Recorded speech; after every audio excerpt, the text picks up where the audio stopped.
အားလုံးပဲမင်္ဂလာပါရှင်။တနေ့ပါတီဆက်စားရမှာလဲစိတ်ကူးတော့မပေါတော့အိမ်မရှိတဲ့မုတ်တိဖတ်ဆောက်လေးကိုလွယ်ကူစွာနဲ့ပြုစားပါမယ်။ပြုံလေးလေးကိုတူတူကြည့်ကြရအောင်နော်။အရင်ဆုံး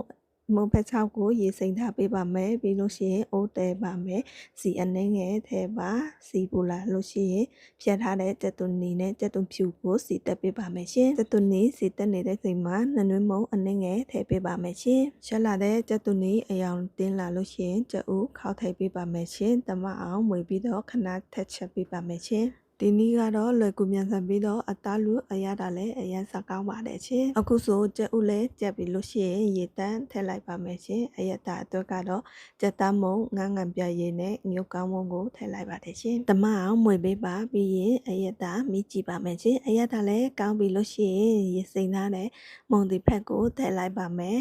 ပြီးလို့ရှိရင်ဖြတ်ထားတဲ့မုံအမဲချောက်ကိုလည်းထည့်လိုက်ပါမယ်ရှင်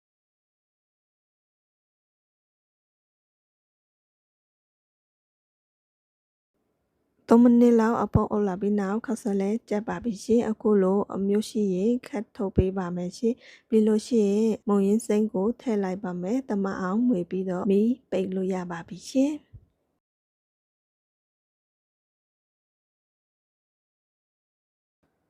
နောက်ဆုံးကြတော့ကြက်သွမိတ်နဲ့ငရုတ်သီးကိုထည့်လိုက်ပါမယ်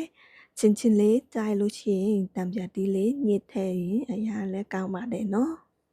အဆုံးထိကြည့်လာပေးတဲ့အတွက်အရန်ကျေးဇူးတင်ပါတယ်ရှင်နောက်ထပ်ဗီဒီယိုမှာပြန်ဆုံကြမယ်ရှင်